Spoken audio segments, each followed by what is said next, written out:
Okay, so let me make sure I get it straight and correct me if I get any of this wrong, okay? Mm-hmm. So Danny and I met on TikTok. At least that's what I remember, is that I had some viewers that were saying to me, you have to start following Danny Collins. You have to start following Danny Collins. And I think a couple of them reached out to you too. And so we kind of connected that way and just kind of started watching each other's videos. And I am so inspired by your voice and what you do. And that's why I wanted to have you come on and talk with my YouTube followers, because they're going to love you. And I just feel like you're such an inspiring creator. So I want to make sure I have this right. It says on your TikTok and your Insta that you are an actionist, Yes. not an advocate, Mm-hmm. accomplice, not ally, revolutionary, not reformer, professional baseball to prison. Mm-hmm. So I'm going to let you explain all this, but first I want to tell these guys you have 271,000 followers on TikTok. Mm-hmm. And 153,000 followers on Instagram. So clearly your voice is needed and important and special and ordained for such a time as this. So Danny, tell us about your biography at the top there. Explain that for us first. So the actionist, not an advocate.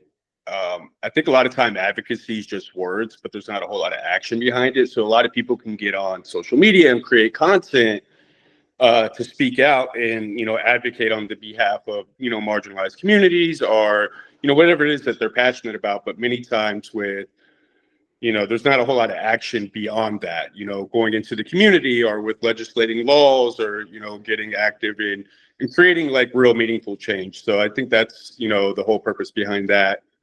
And then, when I talk about being an accomplice and not an ally, accomplices are people that are going to be right there alongside you, getting their hands dirty on the front lines, whatever that looks like, doing the work, and then revolutionary, not reformer. I think a lot of times with, the current state of the way things have been and like kind of the status quo is that people are okay with just trying to create like little Band-Aid changes or putting a Band-Aid over like a gaping wound. So like when I talk about revolutionary, it's really like reimagining the way we do a lot of things, from, our economic system to, institutions throughout the US. Like a big one for me is the criminal justice system and community policing.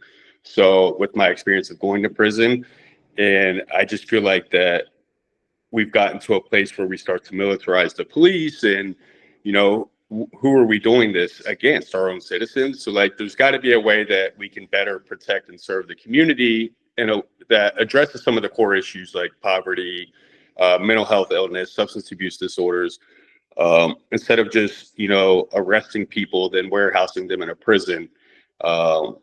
Reform for that is just trying to minimize some of the superficial stuff without doing any of like the core things to address that. So okay, so that is awesome. So that explains, so you are a very strong ally for would you say for the Black and brown community? yes. I want to go back in your experience a little bit so people can understand where you're coming from. So you were a professional baseball player. Mm-hmm. Who did you play for? I never found that out. For the Braves. So I played in the Braves organization. Oh, wow. Okay. Yeah. How long did you do that? About almost like 3 years before I got in trouble. So I, at that time, had a lot of mental health issues and substance abuse disorder. And I was 19 at the time when I first signed. I got a good amount of money, coming from poverty to getting, one big check. And I really wasn't ready or equipped for, what was, to come. And without solving, the core issues, again, the childhood trauma and all the things that I had going on, like no amount of money or lifestyle or career is going to make any of that better. Like all the outward stuff, if we're not doing like the inside work. And that was kind of like my story. So I played a couple years of professional baseball, and like my whole goal of like even making it to baseball was to hopefully so my biological mother left when I was 1, and I never met her, and she lived 3 streets down from me my entire life. And when I was 9, I told my little league coach that one day I'm going to grow up and play professional baseball for the Atlanta Braves, so maybe my mom would want me.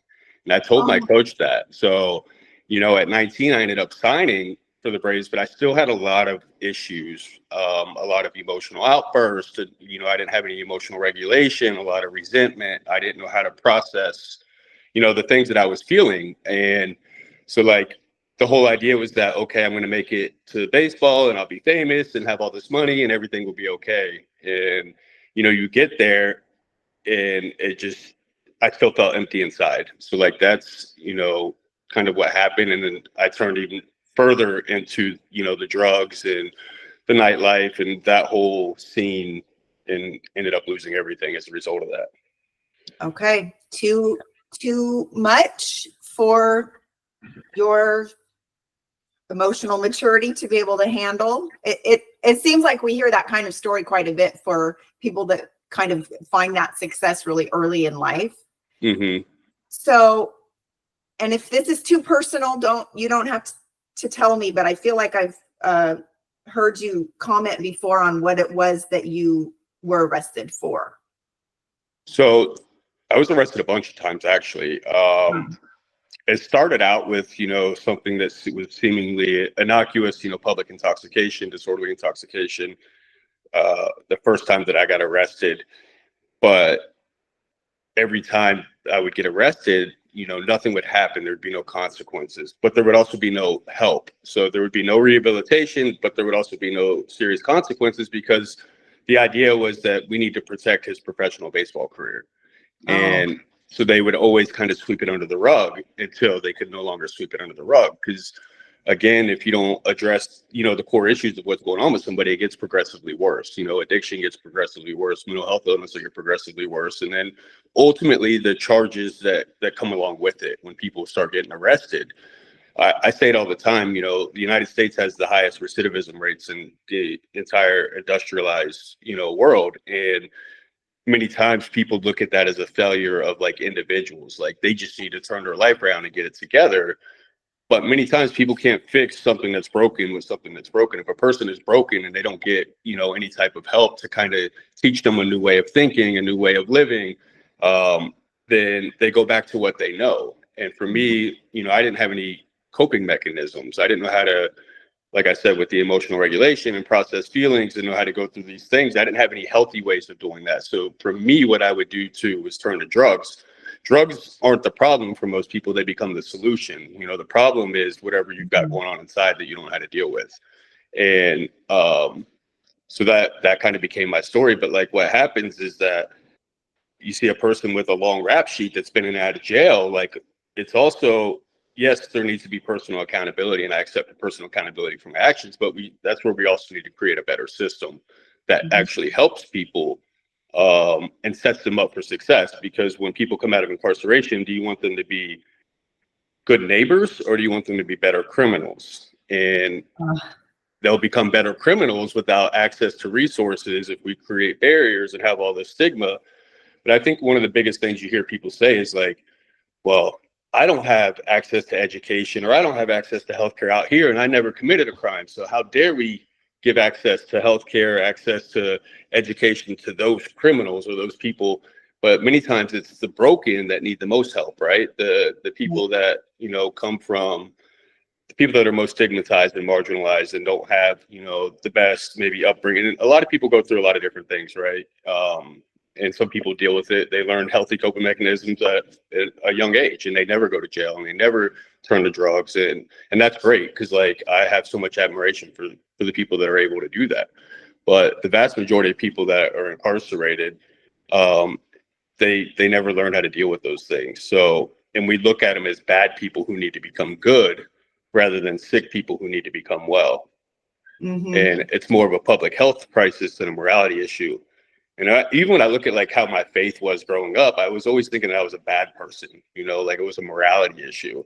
And I remember they used to tell the story about Jesus where he would be like, when he sat at the table with, you know, the sinners and the tax collectors and all these people, and they're like, well, you know, why do you eat with them? And he was like, it's not the righteous who need a doctor, but the sick. So he took it from a morality issue, you know, righteousness, to a public health crisis, saying that, you know, it's sick people. It's not a morality issue. It's a, you know, it's a matter of being sick.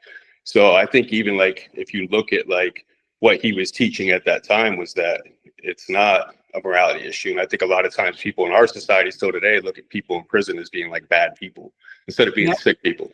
Yeah. Oh my gosh, this is so profound. So you end up in prison for I think close to 10 years. Is that 10 right? years. Yeah, so it was all drug related. I'm sorry, because that was the original question. I got addicted to drugs. I ended up getting in a high-speed chase, and I flipped my truck into a canal in the high-speed chase. So thankfully, you know, nobody was hurt in the process. No innocent bystanders were hurt. None of the officers were hurt. I was the only one that got hurt. I ended up in the hospital afterwards, but, you know, I was able to get through. But as a result of that, I went to prison. So that was the straw that broke the camel's back, where the judge was like, okay, like he's gonna have to go to prison. Like we can't just keep saying that, you know, this is okay. Right, because he's a baseball player. Yeah. Right. Okay, so from what I understand, you had kind of a life-changing experience in prison. And in order to address it, we have to go back a little bit and say, prior to going into prison, would you have labeled yourself a white Christian nationalist?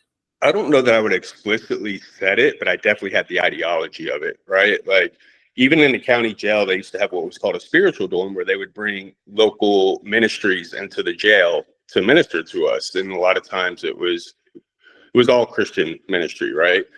And you know, most people, when they go to jail, they turn to God, right? They find this faith or this religion, and most of the time it's Christianity. Well, they put us in this dorm where the ministers would come in 3 times a day, you know, 24 hours, you know, 3 times a day, 7 days a week. And I'm in there for almost a year straight with this. But a lot of times the brand of Christianity that we were taught would be like a white Christian nationalist, like that, you know, like all Muslims are jihadists and savages. And, you know, it was kind of like that, you know, Muhammad's the false God. And if you don't accept Jesus, then, you know, you're not worthy of like love or respect or dignity. So like, and then it was kind of looking at Arabs and Muslims as being less than, you know, like Christianity was superior. So like, and we don't do it like willingly, or like we're not consciously thinking of ourselves that way. But I think a lot of, especially where I live in the South Florida, a lot of the Southern Baptist teaching is that it's, you know, it marginalizes people. If you're a member of the LGBTQIA plus community, you need to accept Jesus and have this conversion therapy, and you're choosing to be this way. And there was just a lot of things that you're taught that you just don't realize that, you know, it's harmful to, you know, it's harmful rhetoric to other communities. And it was counter to a lot of the things that I would read in the Bible, right? And the things that Jesus actually taught. Like, so I had a hard time reconciling the two. But I believed all that stuff because that's what I was told to believe. And that if you didn't act this way, then you were going to go to hell. Like it was a very like fire and brimstone, like type of belief system. And a lot of it was centered around, you know, protecting our borders and not letting those people in, you know, all these foreigners. But again, it's counter to what like the Bible was actually teaching. So like I really struggled with that. I think that was a big thing. The faith that I was being taught was not, it didn't sit right in my spirit. So like I had a really hard time reconciling the two, and I think it kept me like sick even longer. It kept me, because I was confused, and it wasn't who I knew I wanted to be, but it was who I thought I had to be. Like I felt obligated to be this person. You're speaking my language now, because this is exactly why my husband and I, so we were in the white evangelical, swimming in those waters for over 20 years. Mhm. And then it happened in 2016, but everything sort of came to the surface where we were like, wait, what we truly believe isn't matching up with what you are now teaching us in terms of treatment of immigrants, treatment of people, allying ourselves with a bully for political power. That I'm looking in the scriptures and I'm like, I don't see where it says we're supposed to do that. And so this is where our stories kind of collide. But take us back. So you're in prison, and you told me on the phone that I think you said you read a book that changed your mindset almost completely. Yeah. So initially, prison, I was radicalized even further to the right. It was at the height of the Black Lives Matters movement and Donald Trump running for president. And I felt like, as a white, straight, Christian, conservative male, that we were under attack in this nation and we're being discriminated against, and that we're supposed to be tolerant of all these other groups. We're supposed to be tolerant of Muslims and the LGBTQIA plus community. Yet we're the ones catching heat for everything. It's our fault that, they keep blaming us for slavery, even though none of us own slaves. Like, it was this whole mindset, like, of almost like being the victim. Like, we were the ones that were under attack. And then I would say even things like this, like, I don't hate the LGBTQIA plus community. Just quit shoving it down our throat. Like, why do they have to put gay people in commercials, or why do they have to put them in movies? It was all this internalized, hate that you're projecting on other people, but you don't even realize it at the time that like that's what you're doing. So, Trump, I felt like, kind of spoke to that in me, like, it's really like mediocrity, like, to where you don't have to learn anything new, right? You could be stuck in this old way of thinking, this propaganda that we've been taught through our institutions, our education system, through our church, and in our communities, and we never have to learn anything new. Like, we're comfortable in our mediocrity, and he makes us feel safe there, and emboldened me to be proud of that ignorance, and not the unwillingness to grow, right? So at that time, I even went to the point of joining a white nationalist organization, to me, it was about the politics. And I had never joined an organization my first 7 years in prison. And I was this was towards the end of my bid, and Trump was running for president. And it was like, I felt like, oh, we're losing our country, and all these immigrants are coming in, and, it's death to the white man type of thing. And he spoke to that fear, right? Trump speaks to that fear in people. He induces fear-mongering language. And a lot, you see it, I still see it with a lot of people in my community. So yeah, so that happened. But what made me change is I ended up meeting a guy in prison from my community, that he was sentenced to prison out of the same area I was. And he was sentenced to 20 years at the age of 16. And he was a young Black man. He was a Muslim, and I was, this white man and a Christian, and him and I had become good friends. Well, I told him, I was like, well, we have nobody to blame but ourselves for being in here. We need to accept personal accountability for our actions, stop being the victim. These are the consequences of the choices that we have made. And he said, that's easy for you to say. When that judge sentenced you, he saw you as like his son. You were the All-American boy from college to professional baseball to now you suffered with mental health and substance abuse, but he saw your life as being redeemable. He said, when that judge sentenced me, he saw me as just another young Black male lost in the system, a thug, a criminal, inherently criminal, a savage. He didn't see my life as being redeemable. He didn't see me as being his son. He saw me as being a threat. And so when that judge had an opportunity to give me a sentence that, as a 16-year-old boy, that could have been meaningful and helped me change my life, instead he gave me 20 years in prison followed by 10 years of probation. He's like, I had one felony, you had 14 felonies. You'll be to prison and home twice before I get out once. And he said, that's the difference. He goes, it's not a matter of accepting accountability. He's like, I accept accountability for my actions, but it's the racial disparities in sentencing. It's the implicit biases in the way were perceived as inherently criminal, as inherently violent, and not worthy of redemption. And he said, whereas when a lot of times as a white guy in the courtroom and you got white judges, white prosecutor, white state or defense attorney, white jury, predominantly white jury, they're going to look at you with like as one of their own. And so that kind of opened up my eyes, and I still didn't get it then, but then he encouraged me to read a book by Michelle Alexander called The New Jim Crow, Mass Incarceration in the Age of Colorblindness. And that book forever changed my perspective, because if you look at the data and the historical context of our criminal justice system and how mass incarceration started in the United States, like it was literally designed to target the Black and brown community. You can just look at it, like there's no refuting this evidence. And, most white people, when they hear this, especially white Christian people that they don't identify as Christian nationalists, but they are. And like, unbeknownst to them, when they look at that, they'll say, well, Black people just need to stop being the victim. Pull yourself up by the bootstraps and get it together, accept personal accountability. That happened 400 years ago. Quit making excuses.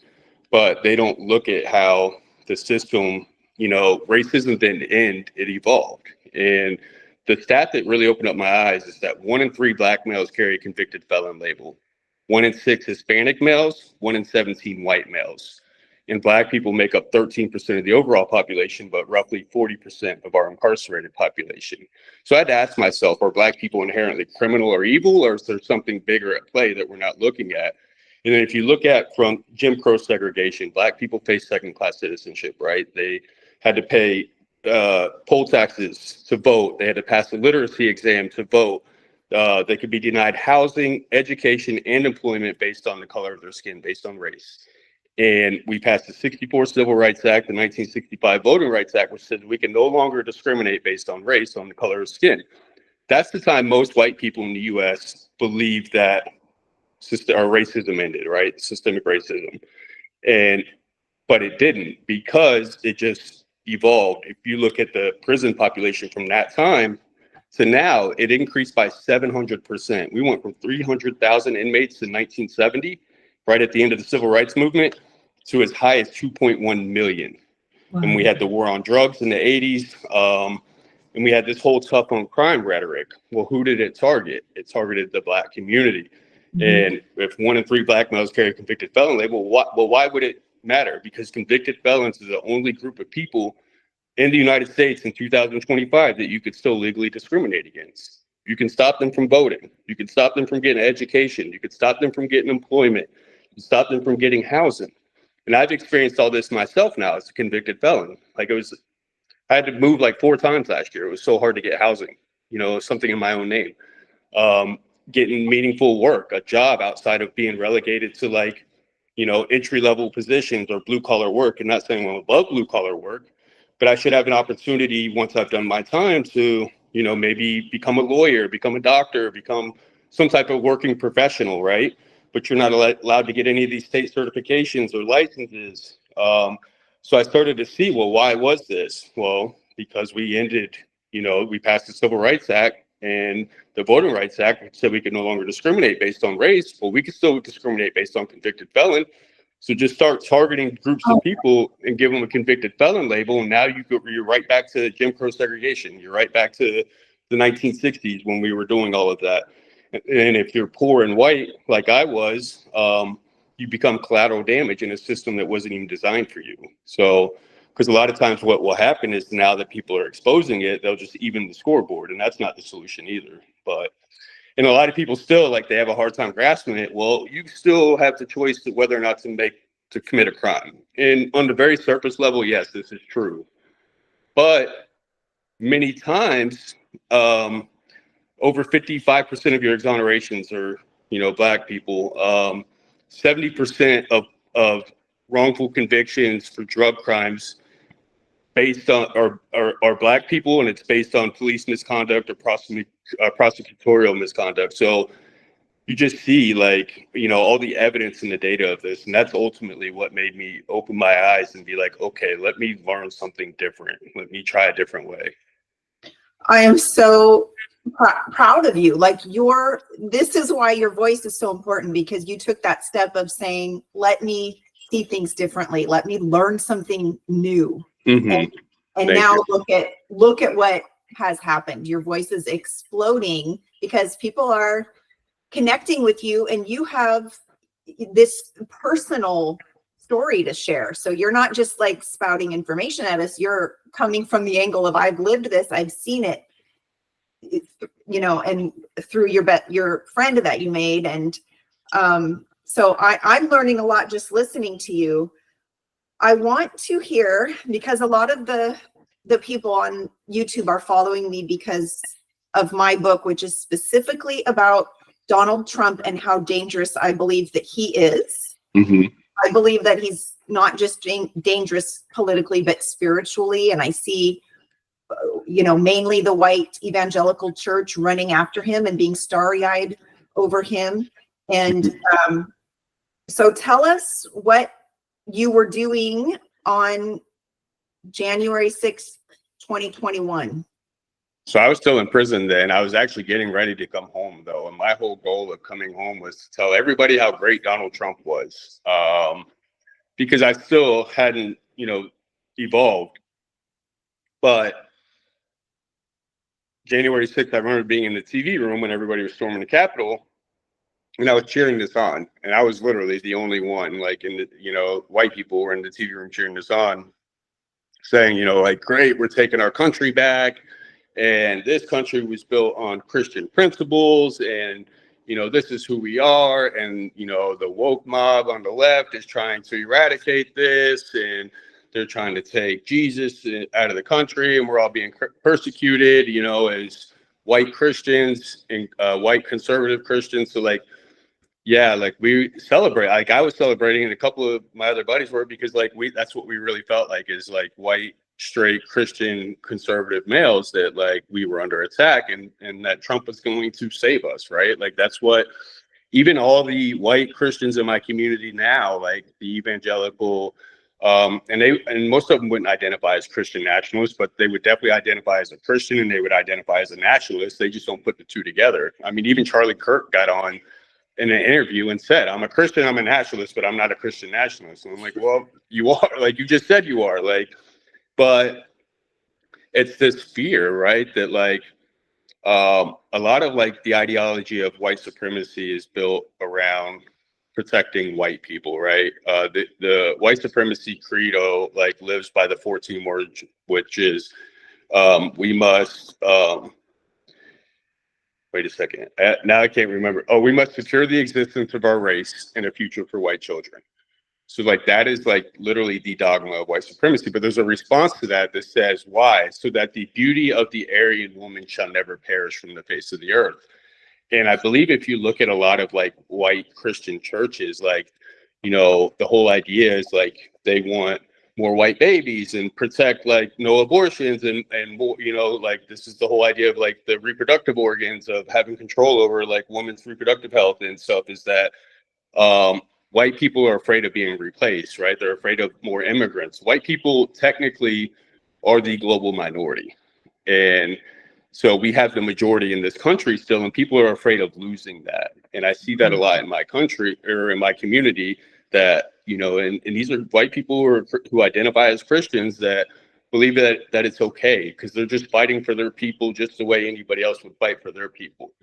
And, you know, but the difference is that, you know, white pride was literally censored in the oppression and marginalization of other people, whereas, like, black and brown pride was created to survive that oppression and that cultural erasure, and the erasure of their identity, literally, to where they were taking on names of, like, white families and slave masters and stuff. So, like, a lot of that Christian faith, like, Trump speaks to that. If you look at Trump right now, the white South Afrikaners, like, that he's bringing into the country, and he's labeling them refugees, whereas, you know, any black or brown immigrant is an illegal. So, like, just the language and the propaganda. So, like, Trump speaks to those, you know, the insidiousness of racism that's guised as, like, Christianity, and, like, right. So nobody in their right mind wants to be labeled a racist, hateful bigot, you know, a xenophobic, a misogynistic. Like, nobody wants. So if it's under a moral cause, under the banner of Christianity and a moral and just cause, then they can justify it in their head and feel better and clear their conscience, right? So like that's why it's so appealing, is that if we go invade a country, a brown country, for whatever resources they have over there. But if we label them terrorists, then we can justify it. You know, a genocide of Palestinians, we can justify it because you just call them a bunch of terrorists. And remember what they did on October 7th, but you don't look at everything that happened before that in the context of everything. So like, but that's the only way they know that they can get people to be on board and supportive of it with a clear conscience, at least because in their minds, they're not doing anything wrong, right? It's all under the guise of, you know, loving God and supporting Jesus and, you know, worshiping Jesus, but they don't realize that it's hateful bigotry. Like it's, you know, it's all of the isms and phobias wrapped in Christianity, you know? And I feel like you hit on something when you said Donald Trump specifically speaks to those isms. He has ways of calling out communities and saying that they are vermin infested, roach infested. When people are coming across the border, they're bringing vomit with them, and poisoning the blood of our country. Poisoning the blood of our country. Yeah. So when you listen to his language, and it's right there on the surface, and it's exactly what they want to, you know, some of us want to hear is somebody that's going to stand up against these fears that he is trying to propagate. And so how else could you justify arresting people and then shipping them to a foreign prison unless you label them a bunch of criminal gang member thugs, you know, murderers and rapists? Like that's the only way he can do it. And it's under, I'm a good Christian, even though we know Trump is the furthest thing from Christianity, you know, like I don't judge somebody that's got a past that takes accountability for it and wants to do something different, right? Like, but Trump has never done that for anything. He didn't take accountability of his 34 felonies, of paying hush money to Stormy Daniels while, you know, his wife was pregnant. Like, you know, people make mistakes, they do things, but like never, you know, there's never been any real change with him, right? And that if you claim to be a Christian, like that's what it's about, right? Is accountability and change, and, you know, this whole redemption story, this love story. And it just, Trump has never, so like, that's why I don't understand how people, like, at some point you got to be like, okay, like this guy's fraudulent, right? Like he's not the real deal. And I try to point that out too, that it's not the sin. We're all sinners. We have all sinned and done things that we wished we hadn't done. But what is so insulting about him is the facade that he puts forward. So it's like, you know, one minute he's saying, Happy Easter. This is a religious country now that I'm in the Oval Office. And then the next thing you know, he's sending out a hateful and very disturbing message to Taylor Swift. So it's like there has been no change in him. He just knows that if he can keep evangelicals under his thumb, basically by promoting this, you know, ideology that they so crave and this power, you know, that they so desire, then that he's putting forth this facade, which I think is manipulative and it's insulting. So, okay, so you're saying that you were still a Trump supporter as of January 6th. Yeah, my change was really full throttle change was June, like not long after that, June 2021. So, and then I actively started doing this work on social media probably 2022, maybe into 2021 I had already started. But what was it that made you all of a sudden be like, okay, I think Trump is a bad guy? Well, I think once you see the truth, you can't unsee it, right? So like once you start, I started the deconstruction process from that book. Okay. And then once I started to see that, what made me realize was that as a conservative, lifelong Republican, like somebody who identified as a Christian, you know, a straight, you know, Christian conservative male, that just my thoughts on the criminal justice system alone, because most Christian conservatives will say systemic racism doesn't exist. They all point back to this meritocracy, this illusion that like everybody's, you know, equal and nothing ever happened, you know, like that there was no historical context of systemic racism that's being perpetuated today. Right. So like just that alone, you know, and the fact that how Republicans will say they're about redemption and love and grace and all this stuff, but then, you know, they keep voting to create barriers to like criminal justice reform and me being a felon. Meanwhile, they're excusing what Donald Trump did, right? He's the victim and being persecuted, you know, by the government, but everybody else, Black people have been saying this for hundreds of years, and they need to accept personal accountability and pull themselves up by the bootstraps, right? So it's a two-tiered system. For Trump, they give all the grace in the world, but for somebody else that they don't, right? So like, there's a lot of things that I just couldn't reconcile anymore within myself. They just didn't make it. It wasn't lining up, right? But I'd been so conditioned that I had to believe this as a Christian and as an American and a patriot and all these things that, you know, in the advent of social media, when I came home from prison, you know, there's a technology gap. So I had 10 years of not having social media. I come home and now I'm able to learn so much at like a rapid pace. And so the change was kind of easy for me because I believe growth in anything is relative to the amount of work you put in, whether you're working out, whether it's spiritual growth, whether it's, you know, physical growth, emotional growth. Like if you put in the work, you'll get the results. And that's kind of what happened to me. And the irony in it all is that when I started the deconstruction of just even the racism, you know, that I didn't know that I had, but I did, everything else kind of followed, you know, the toxic faith and, you know, the deconstruction of like the Christianity, because at least the way I was taught to learn it, you know, from the American church or the pulpit, you know, but it wasn't.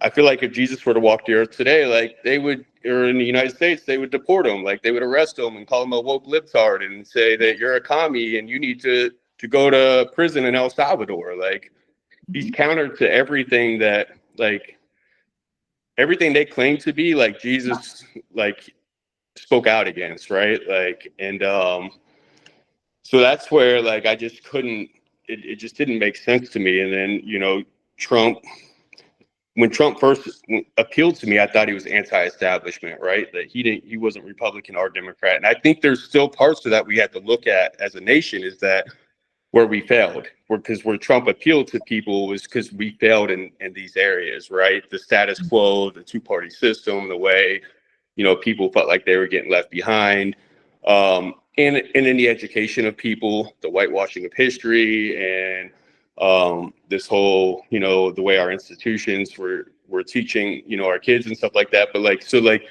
I think that Trump appealed to people as being anti-establishment, but at the same time, or he's going to drain the swamp. But then I remember calling my dad and saying, you got to vote for Trump. And he laughed at me and was like, Trump is the epitome of what's wrong with this nation. You know, like, I said, Trump's going to drain the swamp. And he said, Trump is the swamp, you know, like, you know, like he is, and he's a billionaire capitalist, greedy grifter, you know, like that's what he does not care who he steps on in the process of earning his wealth and keeping his empire. And it doesn't matter at any cost, he will do that. So like, doesn't matter who gets in the way.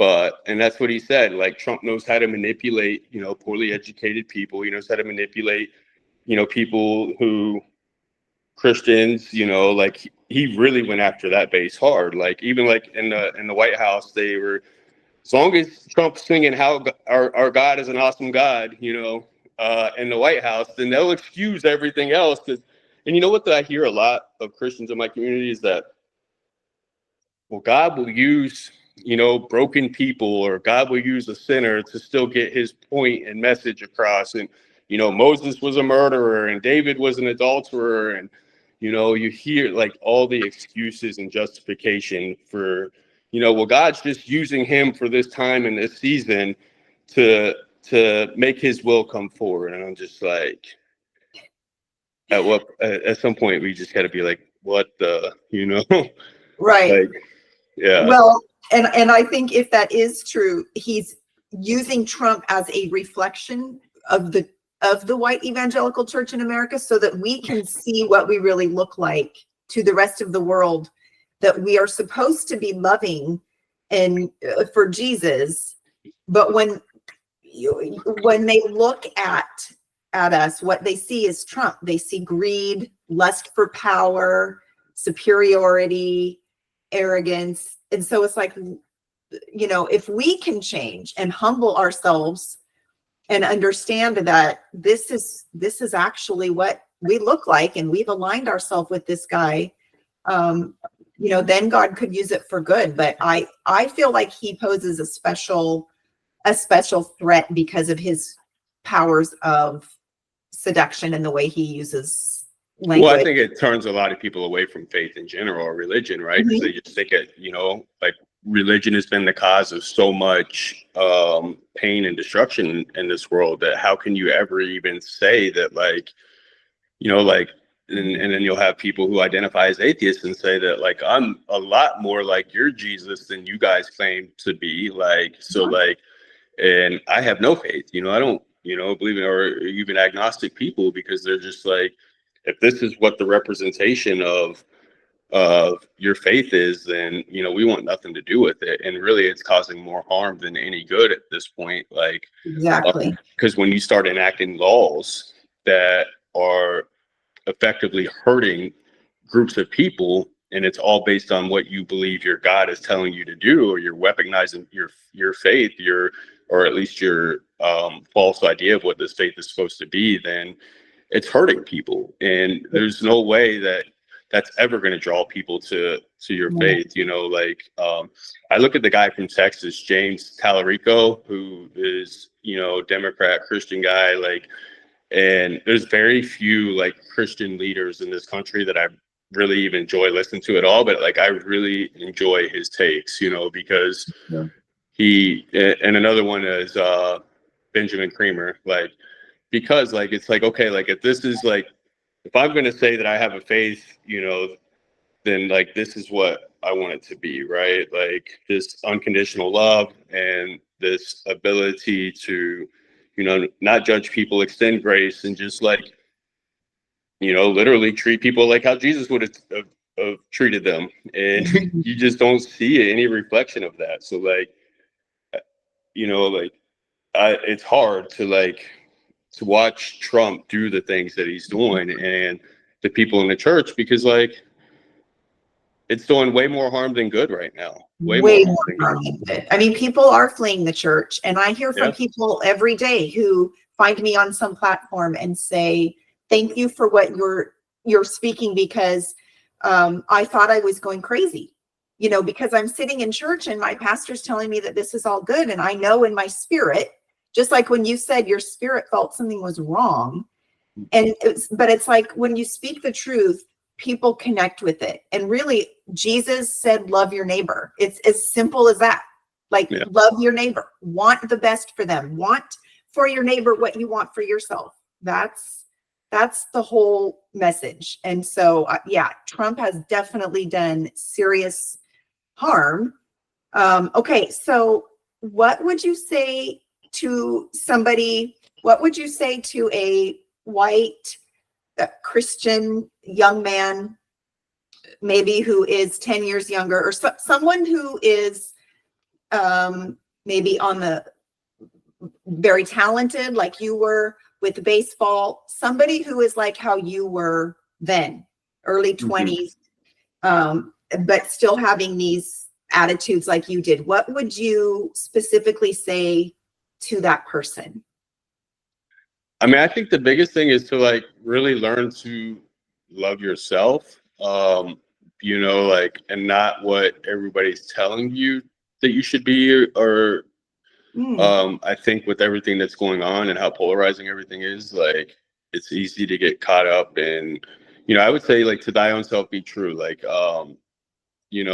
I really struggled with that for a long time, was like knowing who I am, like who was your identity? Like for me, my identity was in baseball, or it was in, getting good grades, or, and I just had to like strip myself of all that stuff and just like find out like who I am, like really who am I when nobody else is looking? Who am I when, I'm not putting on this facade of who I'm supposed to be, right?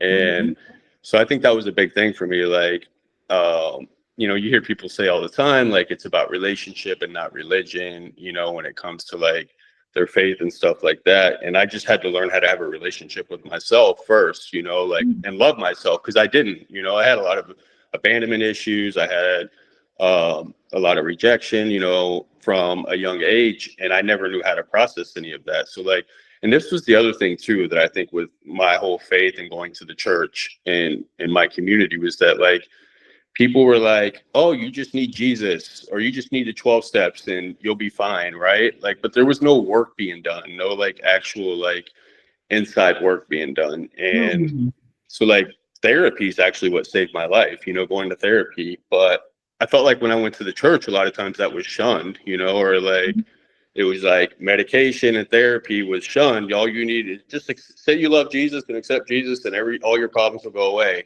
And that just wasn't the case for me. Like, it didn't matter how many times I shouted Jesus' name and said I love Jesus. Like, I always ended up still like hating myself. And so that's what I would tell somebody too. Like, at it, and you see a lot of young white males being influenced by, you know, these alpha male, these red pill content creators. And I think it's because they seek acceptance and validation. So it's like, be comfortable in who you are, know who you are.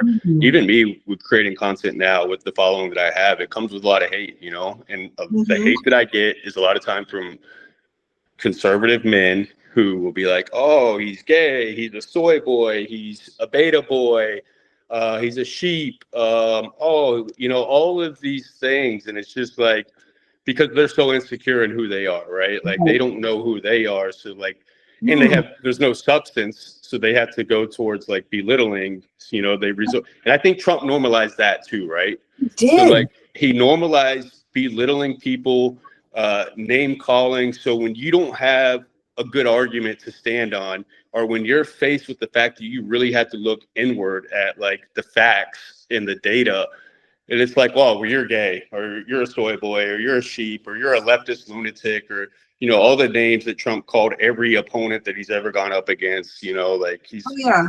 I mean, I hear all the time, I shouldn't be teaching online. I'm too blonde. I'm a woman. I shouldn't be teaching the scriptures. You know, it's always somebody that doesn't have an argument. And so they just attack where they think they can attack. I mean, that was the big thing in the church that I went to too. Is that women couldn't be teachers, you know, like, you know, like they have no business teaching or being the head of the church, you know, and this whole idea of this patriarchy is like, it's definitely like, and, you know, it's all in the church, like, right? Like this hierarchy of like, women must submit to their husbands, but the way they abuse that is just like out of control, right? Like, it's almost like the woman becomes a slave to her husband, and you know, yeah, it's supposed to be a partnership. Yeah. Okay, something you said, I just want to go back to it really quickly because it was so profound and important. You said that you didn't love yourself yet, and I just wanted to make the point that I've thought about that so many times too, with people I'm engaged with online who want to bully me or heckle me or whatever. It's hard to love your neighbor if you don't love yourself. Like Jesus said, love your neighbor as yourself. But it's hard to love your neighbor if you don't love yourself.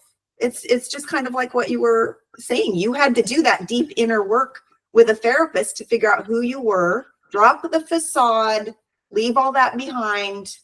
And now I feel like, look at what has happened. You are reaching so many people because you're authentic. You know who you are. You've gotten rid of a lot of that baggage. You're smart. You have a great voice. Okay, so one last question. Because so many on my channel, we have family members, loved ones, people that are still trapped. I call it being trapped in MAGA because I think there's a spiritual seduction there. But what would you advise us in terms of reaching out to engage with those types of people? Or do you have any advice about that? I would say really a couple things is that one, like, just as important as changing the narrative is changing the approach to the conversation. I believe what worked for me was people weren't trying to change me as much as that they were trying to develop friendships in a relationship with me, right? And the change just became a natural byproduct of developing that relationship. And so I think that's a big thing, is developing relationships with people first, that maybe they're insufferable, or, you know, it's hard to bear some of these things, like, unless you're receiving abuse, obviously, like, don't, like, cut abuse off, like, Yeah. and that's what I tell people with marginalized communities all the time too. I feel like that's why it's really important for white men to step up, you know, because we're not on the receiving end of the hate and the bigotry. So, like, it's really important for us to do this work because we're not being victimized by it, you know. But so definitely I would say that not only changing the narrative, but changing the approach to the conversation, and being consistent in the messaging. Like, I don't waver, but that's because I know who I am. So, like, I don't try to appease anybody, right? Like, I try not to be condescending or belittling. And sometimes that's hard when you're getting that energy all the time. Like, sometimes I'll match that energy, Yes. because especially with MAGA men, because sometimes that's the only thing they respect is people who don't bow down to them, people who don't cower. So, like, I will meet them right where they are with that energy, to where they know that, like, okay, you're not just going to walk over me. You're not just going to talk to me any type of way, and I'm going to be okay with it. But I also won't, like, block them or cut them off, or, like, you know, like, I stay engaging with them. I don't waver. So I'm really consistent in my messaging and what I believe. And I know that I know the issues well. I'm, like, well versed on it. So, like, that helps too, you know. It's like being confident and passionate about what you believe in, but, like, don't waver, because, you know, I feel like a lot of MAGA men especially are under this illusion of being like these alpha males and beating their chest and this, you know, toxic masculinity. So, like, their goal is to, like, talk down to you and belittle you, or, like, hit you below the belt. And that's what Trump is king of, right? Yep. And I feel like that's where a lot of people mess up and miss the mark, is because they don't match that energy. Like, you can still do it in a way that's good, like, that's gets the message across and people will listen, because I think from a lot of times, what, you know, like, that's the only language they understand is violence, or not, like, so much violence, but just, like, and that was kind of like what happened in prison, right? Like, even being in prison is like, people smell, like, fear or weakness and stuff like that, and they kind of prey on it. So, like, being strong in, like, what you believe, standing firm on it, don't waver. I don't compromise at all. Like, when it comes to, like, the truth, you know, when I speak truth to power and love all the time, but, like, I see a lot of times people try to compromise with MAGA, or, like, give in to them just to appease them, or try to get them, you know, over to. It doesn't work that way, right? Yeah. You've got to be firm, but also be approachable. So those two things I think are super important. Firm, approachable, cut them off if you have to. If it's abusive, yeah, definitely cut them off if it's abusive. Yeah. But I liked what you said about matching their energy too, because I've even noticed that, you know, sometimes I'll do that. I'll hang in there with somebody and they're really surprised. But then we can end up having a bit more of a dialogue. So I've had a lot of men do that, right? Like, or they'll try to, like, go, oh, what's your girlfriend look like? Or and then, like, I'll be like, well, I don't care if it's sports, like, all of that. Like, I'll match all of that with you and up you one. And then when you do it, like, I'm sorry, right? Or, like, so, like, because I think a lot of times they think people on the left, or, like, even, like, Christians who don't ascribe to their belief system, is that they're weak, or that they're soft, or, like, they have this picture in their head. They must have blue hair, or they must be out of shape, or all these different things of what they, you know, envision people on the left being, or people that are not Trump, or people, you know, other, you know, Christians who don't think like them, is that their automatic go-to is that they're inferior or weak. And I think so when you show strength and don't waver from that, and I think so many people do, they waver, or they just, they give into it, and you can't. Like, and that's what I do. I match that energy, because it's been super successful for me. Like, you know, like, I'm not looking for any problems, but I'll give you, like, all the smoke that you want, you know.